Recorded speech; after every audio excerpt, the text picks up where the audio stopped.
Assalamualaikum warahmatullahi wabarakatuh. Selamat malam, saudara-saudaraku dimanapun Anda berada. Ketemu lagi dengan kami dari channel Tanda Kejadian dan News Clan Official. Saudaraku, kita live lagi pada malam hari ini. Ada informasi penting. Kami ingin mengingatkan hati-hati dengan omongan orang ini. Siapa itu? Si Mahesa dari Banten. Nah, sekarang ini dia lagi memuji-muji Kang Deddy Mulyadi, membanding-bandingkan dengan pejabat di Banten. Kalau kalian tahu jejak digitalnya si Mahesa ini adalah salah satu muhibin Habib yang menurut saya kurang ajar. Kalian tahu kan beberapa bulan lalu dia bersama Sayyid Qori ya jelek-jelekin Indonesia, ya kan, mau makar saja itu, ingin merdeka katanya.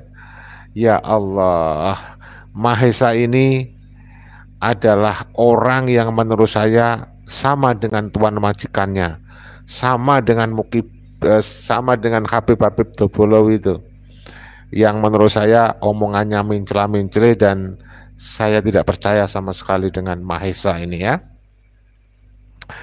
Mahesa ini adalah dulu juga pengikut Habib Rizik, tapi belakangan mungkin nggak tahu kenapa dia kecewa dengan Habib Rizik. Tetapi dia itu masih percaya bahwa Habib-Habib keturunan imigran Yaman adalah keturunan Nabi. Itu nyata, dan dia bekerja sama dengan Tengku Qori. Kalian tahu juga nih, Tengku Qori ini sama dengan Mahesa ini, mencela-mencela menurut saya. Ketika dulu awal-awal polemik nasab, Tengku Qori dari Aceh ketemu Gus Fuad dan Kiai Madudin, katanya dia itu tidak percaya kepada nasab Ba'alawi setelah membaca buku-buku Kiai Madudin. Tapi dalam dinamikanya, setelah dia itu tidak berhasil mengambil hati warga pengikut kebenaran basis ilmiah, sekarang ini Tengku Qori dan Mahesa ini bersatu, ya, ingin membela Ba'alawi. Baik saudaraku, tidak usah berlama-lama, saya tunjukkan video yang viral ini dari ulasannya Kang Hanif Farhan ya. Luar biasa ini saudaraku. Kang Hanif itu aktif dan produktif, terus mencari bahan-bahan untuk ditampilkan di channel YouTube-nya. Seringkali dia upload ya. Ini dia mengupload terkait dengan apa yang disampaikan oleh Mahesa dan Kang Deddy Mulyadi. Mari kita simak berikut ini ya. Ya, ini saya lagi di Bekasi. Desa apa sih, Pak? Desa Segarajaya. Nah, ini yang pagar laut yang ramai dibicarakan. Ada dua perusahaan menguasai laut seluas 800 hektar. Dan kedua-duanya membangun pagar laut tanpa izin untuk melakukan upaya merubah area laut menjadi darat. Kemudian Nah, ini kalau beberapa hari yang lalu viral Kang Deddy terkait penutupan tambang ilegal galian C. Sekarang beliau menyorot soal pagar laut yang juga viral ya. Nah, terus kita simak dulu. dan kalau dari apa yang disampaikan oleh pengacaranya, bahwa ini akan membangun pelabuhan laut dan sentra pengolahan ikan. Dan pengacaranya juga sebenarnya teman saya dekat, ini paling idealis, karena orang idealis ketika salah susah ngebelanya. Oh, pokoknya saya salah nggak bang? Salah. Minta maaf. Ini melanggar nggak? Melanggar ya. Kalau besok ternyata izinnya tidak keluar, saya bongkar. Sedia nggak? Sedia. Udah tuh, kalau walaupun pengacara gondrong tapi hatinya mellow. Kalau salah ngaku salah, jangan ngotot. Ya, pokoknya kita sama-sama bekerja untuk republik ini. Yang salah kita katakan salah, yang benar kita katakan benar, dan semua bekerja untuk kepentingan rakyat. Ya, cuma posisi kita yang berbeda. Kenapa baru muncul Kang Deddy Mulyadi ketika sudah viral? yang viral yang sudah lama. Nah, dia itu si Maesa barusan mempertanyakan, kenapa Kang Deddy baru muncul setelah viral? Kamu saja yang nggak mengikuti beritanya tentang sepak terjang dan apa yang dilakukan oleh Kang Deddy Mulyadi. Hai Maesa, kamu itu terlalu sering mengikuti acaranya Habib. Kamu kan sudah jelas-jelas mengakui kamu itu muhibinnya Habib. Kamu percaya bahwa Habib itu keturunan Nabi, ya? Padahal sudah terbukti Habib bukan keturunan Nabi, kamu masih percaya, ya? Suatu ketika dia membuat sebuah postingan video juga, saudara, viral. Katanya dia kecewa, kenapa Habib kecewa katanya. Nyatanya juga kembali lagi cinta lagi kepada Habib. Padahal sudah nyata-nyata Habib bukan keturunan Nabi, dipercaya oleh si Mahesa ini, ya. Kang Deddy Mulyadi ketika sudah viral, yang sudah lama beritanya itu di Banten, yang zonanya lebih luas itu di Banten. Kalau di Jawa Barat, di Bekasi, titiknya cuma di Bekasi, itu pun satu titik. Nah, katanya kalau yang paling banyak di Banten, ya kalau di Jawa Barat itu cuma satu titik. Yang paling banyak di Banten katanya si Mahesa, ya. Hebatnya Kang Deddy Mulyadi, ikut memviralkan. Belumlah Kang Deddy Mulyadi itu dilantik, bertugas secara resmi, tapi Kang Deddy Mulyadi sudah bekerja sebagai pimpinan Jawa Barat. Ya itu yang benar, tadi kan sudah saya buat konten tuh. Kang Deddy sudah bekerja walaupun belum dilantik. Tujuannya apa? Untuk membuka jalan supaya nanti ketika sudah dilantik tinggal eksekusi, ya. Maesa, dengar nih. Itu justru malah lebih beruntung warga Jawa Barat ketimbang kami di Banten. Lah kami di Banten, PJ Gubernur. Nah ini mulai membanding-bandingkan dengan Banten, mulai menghina PJ Gubernur, ya. Ini kan udah lagu lama. Mahesa ini begini nih lagu lama, nggak usah heran, ya. Tidak tahu apa-apa. Gubernur terpilih belum bersuara, Kapolda tidak keluar suaranya. Ini mulai menghina-hina Kapolda, Kapolres, ke gubernur terpilih Banten ini. Ini memang tipe Muhibin ya begini ini. Muhibin Habib itu ya sudah nggak punya budi pekerti, sudah akhlaknya udah dibuang jauh, ya. Belum keluar suaranya. Ada anggota Polres malah nyari tahu cuma Mahesa itu datang ke Muncung, diundang apa tidak? Mahesa itu siapa? Ngapain nyari tahu siapa saya? Bukannya GR banget nih saudaraku. Ya kalau nggak GR, gede rumongso maksudnya. Ngeklaim. Itu jelas-jelas gayanya Muhibin. Mirip. Ya kalau nggak boleh dibilang persis ya dengan Habib junjungan mereka tuh. Nyari tahu siapa pelaku pemagaran, bukannya nyari tahu kenapa kami diuruk. Kami rakyat Banten jauh lebih menderita karena belum ada pejabat resmi yang membela rakyat, belum ada. Kasihan, kamu sendiri kali yang menderita karena kurang bersyukur, ya. Ngeklaim rakyat Banten menderita, kalian ini kayak nggak sadar saja nih. Mahesa ini suka banget ya mengatasnamakan rakyat Banten gitu ya. Persis banget dengan Muhibin mengatas nama rakyat Indonesia. Di Jawa Barat ada Kang Deddy Mulyadi, belum dilantik sudah membela rakyatnya. Kurang untung apa lagi warga Jawa Barat? Ya untung lah, nggak kayak kamu buntung ya. Sehat selalu Kang Deddy Mulyadi sekeluarga besar. Nah, dan harapan kami. Ini mulai memuji-muji Kang Deddy Mulyadi nih ya. Dasar Mahesa, kalian itu kalau tahu track recordnya Mahesa, jejak digitalnya, walah. Saya itu udah ngikutin ya, terus saya ngikutin. Ya maklum lah, saya kan konten kreator gitu, harus terus mengikuti orang-orang yang suka ngedabrus seperti si Mahesa ini. Muhibinnya Habib ini, muhibin akut ini Mahesa.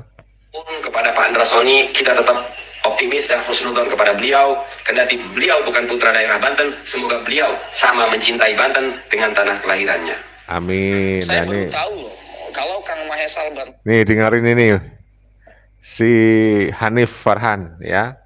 Ini saya dapatkan video dari channelnya si Hanif ya. Apa komentarnya Hanif Farhan nih? Kita dengar. ini sempat menanggapi Kang Deddy Mulyadi. Jadi kemarin beberapa pekan yang lalu atau beberapa hari yang lalu, ketika Kang Deddy Mulyadi datang ke tempat lokasi pemagaran di Bekasi, ini mendapatkan tanggapan dari Kang Mahesa Albantani.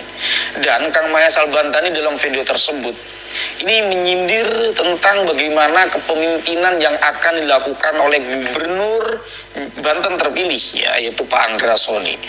Kang Mahesa ini menyindir Jawa Barat ini harusnya terima kasih ya dengan adanya Kang Deddy Mulyadi yang walaupun belum dilantik tetapi mau bergerak. Tapi yang disayangkan adalah bahwa tempat yang terkena pagar laut di Jawa Barat itu sedikit. Dan itu langsung ditangani. Sementara yang ada di Banten yang ini justru yang sangat membutuhkan sosok Kang Deddy Mulyadi malah tidak mendapatkan rangkulan dari pemerintah yang berwenang. Walaupun juga kita tidak bisa melibatkan gubernur terpilih begitu saja ya. Karena kenapa? Karena tentu belum dilantik. Jadi belum ada tugas mandat dari negara untuk melakukan hal-hal yang memang menjadi kewajiban sebagai seorang gubernur. Begitu teman-teman. Kita simak dulu nih bagaimana kemudian Kang Mahesa Albantani memberikan tanggapan tentang bagaimana pergerakan Kang Deddy Mulyadi dalam rangka menggusur pagar laut ya. Silakan. Mahesa, wah Albantani katanya si Hanif ya. Duh, saya tuh paling nggak percaya. Coba kita dengarkan dari Kang Deddy Mulyadi nih menjelaskan tentang pagar laut ya. Para pecinta Kang Deddy Mulyadi ya, dengarkan. Pagar laut di Kabupaten Bekasi. Nah, ini ada pegawai Pemda Provinsi Jawa Barat. Ibu jabatannya apa? Kepala Bidang Kelautan. Kepala Bidang Kelautan. Apa sih pandangan Ibu mengenai pemagaran laut itu? Peruntukannya untuk apa sih wilayah itu sebenarnya? Untuk wilayah di Tarumajaya, jadi untuk pesisir di situ itu sebenarnya untuk zona energi karena di situ ada PLTU. Oh, jadi ada zona energi. Berarti ada wilayah di situ yang tidak boleh dibuat aktivitas apapun. Iya, kecuali untuk kepentingan energi dan nelayan. Nelayan lewat saja. Ya, kalau nelayan lewat bukan ngegali ke bawah. Di situ ada dua Pak, sebenarnya zona energi dan zona pelabuhan. Oke. Zona pelabuhan. Nah, zona pelabuhan itu adalah nanti untuk perluasan dari Tanjung Priok Pak. Jadi perluasan Tanjung Priok itu sampai ke Tarumajaya. Oh, di situ termasuk daerah pelabuhan. Perusahaan yang akan berinvestasi di situ PT apa sih? Banyak perusahaan Pak. Salah satunya memang Tunas Ruang gitu Pak. Banyak perusahaan. Tunas Ruang. Iya. Yang kemudian bikin pagar laut itu. Betul. Oke. Nah kemudian untuk apa pagar laut dibuat itu? Saya tidak sampai ke sana ya Pak, karena komunikasi dengan kami memang terputus apakah pagar laut dibuat untuk apa. Tapi menurut masyarakat untuk alur pelayaran dan masyarakat tidak mengetahui. Oh, jadi, untuk alur yang berlayar ini siapa? Jadi kalau melihat rencana kegiatannya, beliau mau membuat alur yang seperti pakai apa ya? Kanal ya Pak, kanal sampai ke laut lepas. Nah, gitu. Dari sisi regulasi diperbolehkan? Itu harus dikaji dulu Pak, karena merubah arus laut ya Pak, ada sedimentasi nanti. Itu perlu kajian dulu Pak sebenarnya. Izin memasang, memancang bambu-bambu itu harus ada izin. Betul, ada izin Pak. Izinnya harus dari mana? Kementerian Kelautan Perikanan. Kementerian Kelautan Perikanan, dan Kementerian Kelautan Perikanan menyatakan saya tidak memberikan izin. Kami kan seperti itu. Betul. Kemudian adalah argumentasi aspek bahwa itu kerjasama, gitu loh. Kerjasama antara perusahaan dengan dinas kelautan. Dalam pandangan Ibu, diperbolehkankah ada investasi di situ? Boleh Pak, investasi boleh, tapi sesuai aturan. Yang sesuai aturan seperti apa? Kalaupun memang mau membangun, nanti ada diajukan KKPR Pak, kesesuaian kegiatan pemanfaatan ruang laut. Jadi pada saat kita membangun sesuatu bangunan di laut lebih dari 30 hari menetap terus-menerus, itu wajib memiliki KKPRL. KKPRL-nya sudah ada belum perusahaan itu? Belum Pak. Belum. KKPRL dikeluarkan dari mana? Dari pengajuan melalui OSS ke Kementerian Kelautan Perikanan, nanti kita akan ada seperti VERTEK ya Pak, verifikasi teknis.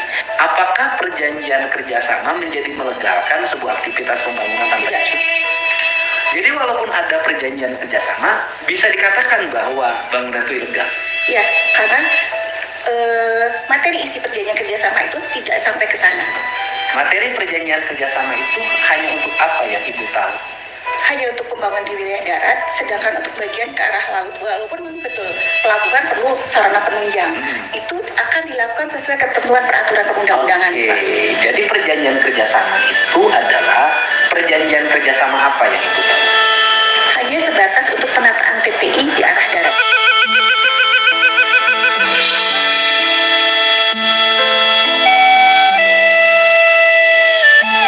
Tempat pelelangan ikan di arah darat. Jadi perjanjian kerjasamanya hanya itu. Betul. Dan gitu. Artinya perjanjian kerjasama itu tidak menggugurkan kewajiban bagi perusahaan untuk menempuh prosedur izin. Ya betul. Apakah bangunan itu harus dibongkar? Kalau memang itu mengganggu Pak, kan nanti ada kajian sebenarnya Pak ya.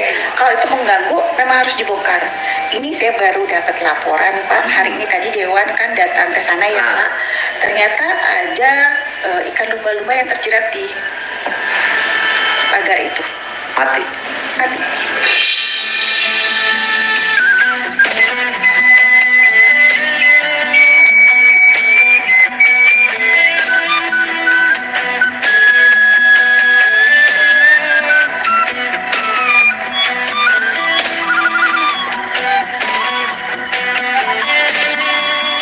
Kalau harus dibongkar itu kewenangan siapa bongkar? Kalau menurut saya perusahaan karena dia masang Pak. Kalau perusahaan tidak mau melakukan, Bisa oleh kita atau oleh bersama dengan KKP yang menjaga. berarti dinas kelautan itu bisa melakukan pembongkaran. Betul. Kalau menurut saya bukan kalimatnya bisa, harus. Sekali lagi nih Bu, saya tegesin Bu, Betul. perjanjian kerjasama sewa menyewa antara dinas kelautan dengan perusahaan yang membuat pagar laut, PT Tunas Ruang Pelabuhan Nusantara, tidak ada kaitannya dengan pagar laut. Karena pagar laut dibangun itu tidak termasuk dalam perjanjian ini. Itu adalah inisiatif yang dilakukan oleh pihak perusahaan. Dan pembuatan pagar laut itu juga harus mendapat izin dari Kementerian Kelautan. Karena harus mendapatkan apa itu tadi istilahnya? Kesesuaian pemanfaatan ruang. Nah, ketika itu tidak sesuai dengan pemanfaatan ruang dan kesesuaian pemanfaatan ruangnya tidak ada izinnya, maka harus dilakukan pembongkaran.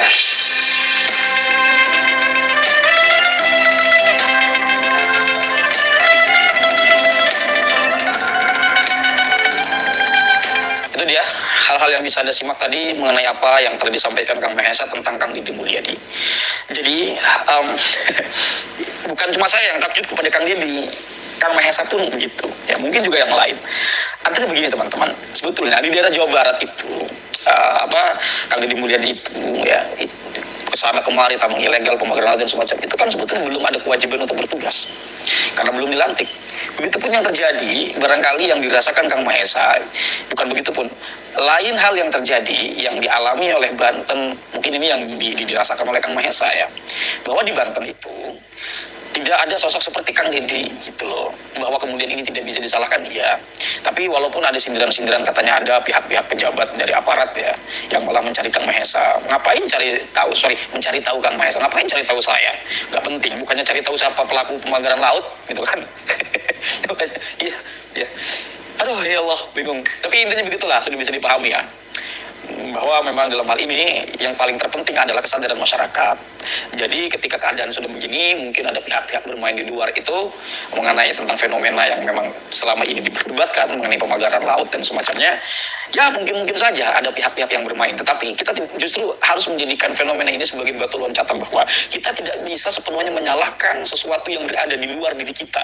Artinya sesuatu yang tidak bisa kontrol, yaitu sesuatu yang disebut sebagai sesuatu eksternal. Harus bagi kita untuk mengontrol segala sesuatu yang bisa kita kontrol. Dalam hal ini adalah ekonomi. Perekonomian mungkin kita tidak bisa terlalu bergantung pada korporat atau pada negara atau pada apapun. Oh ini soalnya, gue harus apa? Harus belajar improve dari situ. Ya paling tidak kita tidak bisa mengurangi beban hidup kita ketimbang kita harus terus mengeluh tetap dan kita tidak memiliki inovasi apapun. Jadi kita bingung. Ya. Jadi itu teman-teman, saya kira yang harus dilakukan oleh segenap masyarakat adalah kita harus bisa memaksimalkan terhadap sesuatu yang bisa kita kontrol sejak dalam bagaimana kita mengelola diri kita. Jadi begitu, ya.